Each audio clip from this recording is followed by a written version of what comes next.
جئنا إلى الدنيا كي ندعو إلى الله لننشر الخير في الكون الذي حارى ونرسل العطر من روض الهدى الزاهي ويشرق السلم أنوارا وأنوارا. اعوذ باللہ من الشیطان الرجیم. بسم اللہ الرحمن الرحیم.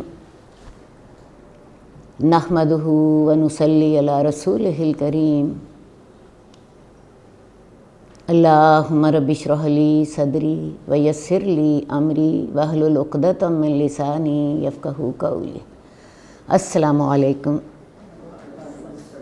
کسی مومن کو خوش کر دینا افضل اعمال میں سے ہے. یا تو اس کا قرض ادا کر دو یا اس کی کوئی حاجت پوری کر دو. دین دو ہی چیزوں کا نام ہے، یا تو اللہ کے حقوق ہیں یا بندوں کے حقوق ہیں. اللہ کے حقوق تو ہم نے بہت سی احادیث میں دیکھے. شہادتین، اللہ پر ایمان لانا، نماز قائم کرنا، زکوٰۃ ادا کرنا، رمضان کے روزے رکھنا اور حج بیت اللہ کرنا اگر استطاعت ہو. حقوق اللہ کے بعد حقوق العباد کی باری آتی ہے. حقوق العباد میں والدین کے حقوق، رشتہ داروں کے حقوق، گھر کے خادموں کے حقوق اور اسی طرح معاشرے میں جو دوسرے رہنے والے لوگ ہیں ان کے حقوق شامل ہیں. یہ جو حدیث سے میں نے آغاز کیا ہے، اس حدیث نے مجھے بڑا ہی متاثر کیا. میں ایک دفعہ سوچنے پر مجبور ہو گئی کہ اس حدیث کا مفہوم کیا ہے. حدیث کے الفاظ ہیں، کسی کو مومن کو خوش کرنا افضل اعمال میں سے ہے. یا تو اس کا قرض ادا کر دو یا اس کی حاجت پوری کر دو. جیسی اس کی ضرورت ہے، اسے ضرورت ہے کھانا کھلا دیں، اسے ضرورت ہے مال کی ضرورت ہے، اس کا قرض ادا کر دیں. بیمار ہے علاج کرا دیں، جاہل ہے علم دے دیں، اسے مسئلہ بتا دیں. اس کی جس طرح کی ضرورت ہے وہ پوری کر دیں. اور یہ فرائض کے بعد سب سے بڑی نیکی ہے. فرائض ادا کرنے کے بعد یعنی اللہ کے حقوق ادا کرنے کے بعد سب سے بڑی نیکی کون سی ہے؟ کسی مومن کو خوش کر دینا. اس حدیث نے مجھے سوچنے پر مجبور کر دیا کہ یہ اتنی بڑی نیکی ہے کہ فرائض کے بعد سب سے بڑی نیکی یہی ہے. اپنے والدین کو خوش کر دیں، اپنے شوہر کو خوش کر دیں، اپنے عزیز و اقارب کو خوش کر دیں، اپنے خادموں کو خوش کر دیں، اپنے ہمسایوں کو خوش کر دیں. کسی مومن کو خوش کرنا افضل اعمال میں سے ہے. ایک مومن ان سب رشتوں کے بارے میں بڑا حساس ہوتا ہے. وہ اپنے قریبی اعزاء کے بارے میں تو نیکی کرتا ہی کرتا ہے. گھر کے خادم، گھر کے ہمسائے بھی اس کی نیکیوں میں سے حصہ پاتے ہیں. ہمسایہ ماں جایا ہمارے ہاں عام لفظ استعمال ہوتا ہے. ہمسایہ ہمارے ساتھ رہتا ہے. قرآن مجید نے ہمیں ہمسائے سے نیکی کرنے کا بھی حکم دیا ہے. قرآن مجید کے میں اللہ تعالیٰ فرماتے ہیں ہمسائے سے نیکی کرو. جو قریب رہنے والا ہمسایہ ہے اس سے بھی، اور جو دور والا ہمسایہ ہے اس سے بھی نیکی کرو. یہاں تک کہ جو تمہارے پہلو میں بیٹھا ہے اس سے بھی نیکی کریں. پہلو میں بیٹھنے والے سے کیا مراد ہے؟ آپ تھوڑی دیر کے لیے کسی کے ساتھ بیٹھ گئے ہیں، بس میں آپ کو سفر کرنے کا موقع ملا ہے، ہوائی جہاز میں کوئی آپ کے ساتھ بیٹھ گیا ہے، کوئی آپ کا روم میٹ ہے، کوئی آپ کا کلاس فیلو ہے، کوئی آپ کا کولیگ ہے، کوئی آپ کے کمرے میں آپ کے ساتھ رہنے والا ہے.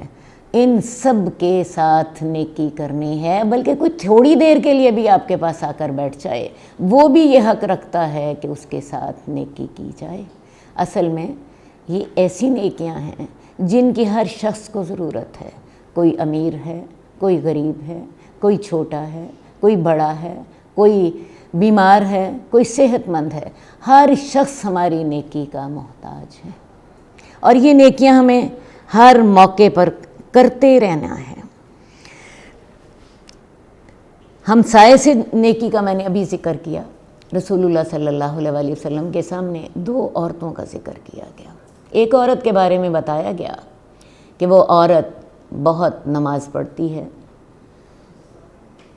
بہت نوافل ادا کرتی ہے، بہت صدقہ کرتی ہے، بہت روزے رکھتی ہے، لیکن اس کے ہمسائے اس سے خوش نہیں ہیں۔ دوسری عورت کے بارے میں بتایا گیا، وہ صرف فرض نماز پڑھتی ہے، فرض صدقہ کرتی ہے، فرض روزے رکھتی ہے، لیکن اس کے ہمسائے اس سے خوش۔ رسول اللہ صلی اللہ علیہ وسلم نے فرمایا جو پہلے والی عورت ہے وہ آگ میں، وہ آگ میں ہے، اور دوسری عورت جو کہ صرف فرض نماز پڑھ رہی تھی، تھوڑا ہی صدقہ کرتی تھی، فرض روزے رکھتی تھی، لیکن ہمسائے خوش تھے، آپ نے فرمایا وہ جنت میں جائے گی۔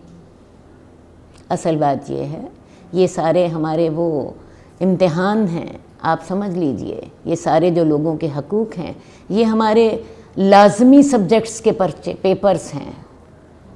ہمارے ہاں بچے پڑھ رہے ہوتے ہیں، ان کے کچھ پیپرز لازمی ہوتے ہیں اور کچھ الیکٹیو ہوتے ہیں۔ لازمی پیپرز میں پاس جب تک نہ ہوں اگلی کلاس میں نہیں جا سکتے، تو یہ پڑوسیوں کے ساتھ حسن سلوک بھی ایک لازمی پیپر ہے جس میں پاس ہونا ہمارے لیے ضروری ہے۔ جب تک اس میں پاس نہ ہوں گے جنت میں داخلہ ممکن نہ ہوگا۔ ہم ان چیزوں کو اہمیت نہیں دیتے، لیکن حدیث میں اللہ کے نبی نے اس کا تعلق ایمان کے ساتھ جوڑ دیا ہے۔ جو کوئی اللہ پر ایمان لاتا ہے اور آخرت کے دن پر ایمان لاتا ہے، اپنے ہمسائے کو تکلیف نہ دے، اپنے ہمسائے کو تکلیف نہ دے۔ تو ایک مومن آدمی جو ہے، ایک مومن خاتون جو ہے، اس کے ہمسائے اس سے خوش ہوتے ہیں، اور اگر ہمسائے خوش نہیں ہیں، اس کی وجہ سے تکلیف میں ہیں، آپ کا ایمان خطرے میں ہے، آپ کا ایمان خطرے میں ہے۔ مومن کو خوش کرنا رسول اللہ صلی اللہ علیہ وسلم کے نزدیک کتنا اہم تھا۔ آپ نے خود فرمایا، مجھے اپنی مسجد یعنی مسجد نبوی میں 1 مہینہ اعتکاف کرنے سے یہ زیادہ بہتر معلوم ہوتا ہے کہ میں کسی مومن کی ضرورت پوری کر دوں۔ مسجد اعتکاف کتنی بڑی عبادت، رسول اللہ صلی اللہ علیہ وسلم آپ کو پتہ ہے رمضان میں ہمیشہ آخری عشرے میں اعتکاف کرتے تھے، اور پھر مسجد نبوی میں اعتکاف کرنا۔ لیکن رسول اللہ صلی اللہ علیہ وسلم کا ہی ارشاد ہے کہ اگر میں مسجد نبوی میں 1 مہینہ اعتکاف کروں، اس سے یہ مجھے زیادہ پسند ہے کہ میں کسی کی ضرورت پوری کر دوں۔ کسی کی ضرورت پوری کرنا اتنا اہم ہے، اتنا ضروری ہے۔ ایک دفعہ اللہ کے رسول صلی اللہ علیہ وسلم تشریف فرما ہے، آپ کے سمجھانے کا انداز بڑا ہی خوبصورت ہوتا تھا۔ صحابہ سے سوال کرنے لگے، اتدرون من المفلس، جانتے ہو مفلس کون ہوتا ہے؟ صحابہ کہنے لگے، یا رسول اللہ مفلس وہ ہوتا ہے جس کے پاس نہ درہم ہو نہ دینار ہو۔ آپ نے فرمایا، مخلص قیامت والے دن وہ ہوگا جس کے پاس بہت سی نیکیاں ہوں گی، نیکیوں کا ایک پہاڑ ہوگا، لیکن اس نے کسی کو گالی بکی ہوگی، کسی کو مارا ہوگا، کسی پر ظلم کیا ہوگا، کسی کی بے عزتی کی ہوگی، کسی کے ساتھ زیادتی کی ہوگی۔ اب قیامت والے دن اللہ تعالیٰ سب لوگوں کا حق اس سے لیں گے۔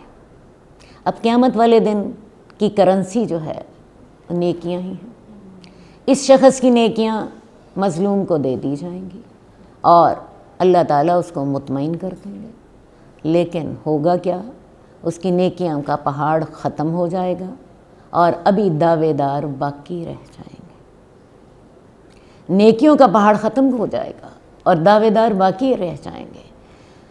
اب کیا ہوگا؟ اللہ تعالیٰ ان دعوے داروں کی جو برائیاں ہیں وہ اس شخص کے حق میں لے کر جمع کرتے جائیں گے۔ ایک آدمی آیا، اس کی برائیاں اس شخص کے حق میں لے لیں، کیونکہ قیامت والے دن جب تول ہونا ہے، ایک پلڑے میں نیکیاں ہوں گی، ایک پلڑے میں برائیاں ہوں گی، اور جس کی نیکیوں کا پلڑا بھاری ہو گیا وہی کامیاب ہوگا۔ تو لہٰذا ایک حل یہ ہوگا کہ اس کی برائیاں اس شخص کے حق میں رکھ دی جائیں۔ اب جب سارے دعوے دار فارغ ہو جائیں گے تو وہاں برائیوں کا ایک پہاڑ ہوگا۔ وہ نیکیوں کا پہاڑ ختم ہو گیا، جو اس نے نمازیں پڑھی تھیں، جو اس نے روزے رکھے تھے، جو اس نے دوسری نیکیاں کی تھیں، سب ختم ہو گئیں۔ اب اس کی جگہ پہ برائیوں کا پہاڑ اکٹھا ہو گیا اور اس کو دوزخ میں داخل کر دیا جائے گا۔ یہ وہ شخص ہوگا جو کہ حقیقتاً مفلس ہوگا۔ قیامت والے دن انسان کو سب سے زیادہ اپنی نیکیوں کی ضرورت ہوگی، اور قیامت والے دن ہی ایسا شخص جو ہے وہ سب سے زیادہ محتاج، سب سے زیادہ مفلس ہوگا۔ اس لیے آج اپنے معاملوں کو صاف کر لیجئے، آج سوچ لیجئے میں نے جو نیکیاں کی ہیں ایسا نہ ہو لوگوں کے میں نے حق مارے ہوں، لوگوں کے ساتھ زیادتی کی ہو، کسی کے ساتھ بدتمیزی کی ہو، کسی کا مال کھایا ہو، کسی کی عزت خراب کی ہو، کسی کی غیبت کی ہو۔ آج اپنے معاملے صاف کر لیں، کیونکہ کل کو اللہ تعالیٰ نے تو معاملے صاف کرنے ہی ہیں، اور ایسا نہ ہو کہ ہم جن نیکیوں کے بارے میں مطمئن ہوں کہ یہ نیکیاں قیامت کو ہمیں فائدہ دیں گی، وہ نیکیاں جو ہیں لوگوں کے حقوق دینے میں نکل جائیں۔ سوچنے کی بات۔ حقیقتاً رسول اللہ صلی اللہ علیہ وآلہ وسلم ایسے انداز میں سمجھاتے تھے، صحابہ کے دل میں بات اتر جاتی تھی۔ آپ کے بھی دل میں اتری یا نہیں؟ کون کون عمل کرے گا؟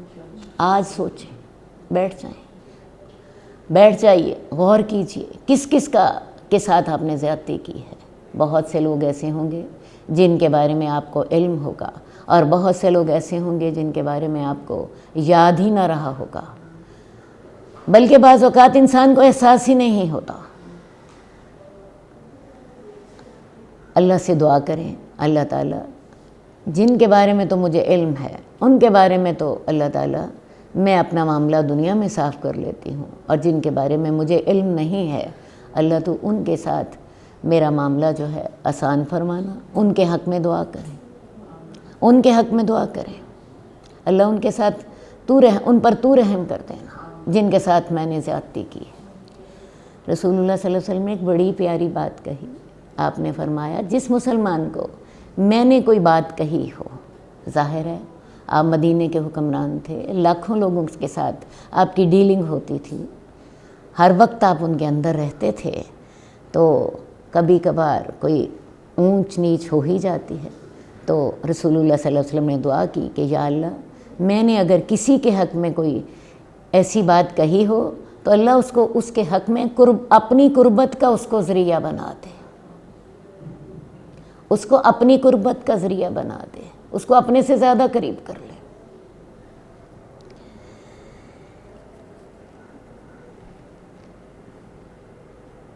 عبداللہ بن مسعود جو ہیں وہ روایت کرتے ہیں رسول اللہ صلی اللہ علیہ وسلم نے ایک دفعہ صحابہ سے کہا میں تمہیں ایسے شخص کے بارے میں خبر نہ دوں جس پر آگ حرام ہے۔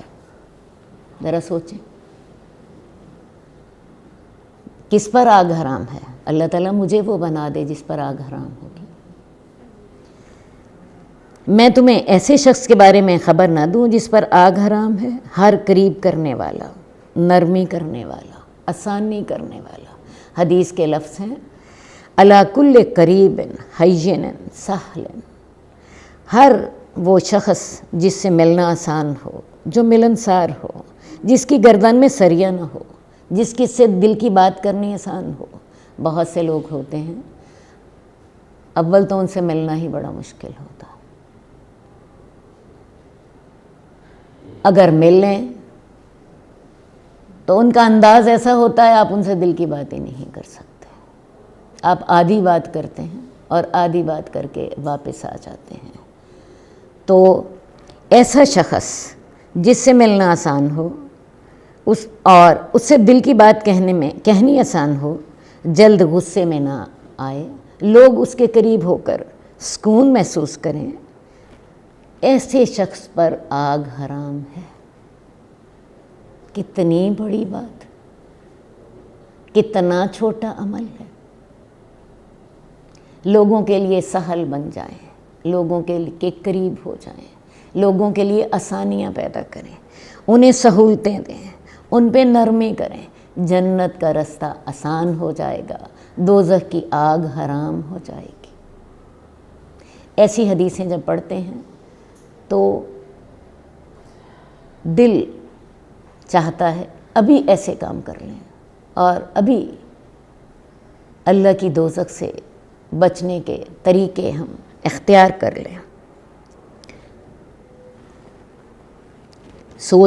اپنی سوچ کے زاویے بدلیں، آپ کے عمل تبدیل ہوتے چلے جائیں گے۔ لوگوں میں سے سب سے بہتر وہ ہے جو لوگوں کے لیے سب سے زیادہ فائدہ مند ہے، لوگوں کے لیے نفع بخش بن جائیے، فائدہ مند بن جائیے۔ سوچیں کس طریقے کے ساتھ میں انہیں فائدہ پہنچا سکتی ہوں۔ اس کے لیے رات کو سوتے وقت اپنے پورے دن کا محاسبہ کریں۔ میں نے آج دن کیسے گزارا تھا، میں نے کس کس کے ساتھ کون کون سی نیکی کی تھی اور کس کے ساتھ میں مزید نیکی کر سکتی ہوں۔ رات کو جب آپ نے یہ اپنا جائزہ لے لیا تو صبح اٹھتے وقت آپ کا سب سے پہلا کام ہونا چاہیے، ابھی آپ بستر سے بھی نہ اٹھی ہوں، اس وقت سوچئے آج میں نے فلاں آدمی سے فلاں نیکی کرنی ہے، فلاں آدمی کو فلاں میری نیکی کی ضرورت ہے اور وہ میں کر سکتی ہوں۔ آپ بہت کچھ کر سکتے ہیں، صرف ہم نے سوچا نہیں ہوتا، اپنے ذہن کو تیار نہیں کیا ہوتا، ورنہ ہمارے پاس وہ نیکی کرنے کی ہمت بھی موجود ہوتی ہے، وسائل بھی موجود ہوتے ہیں۔ تو لہٰذا لوگوں کے لیے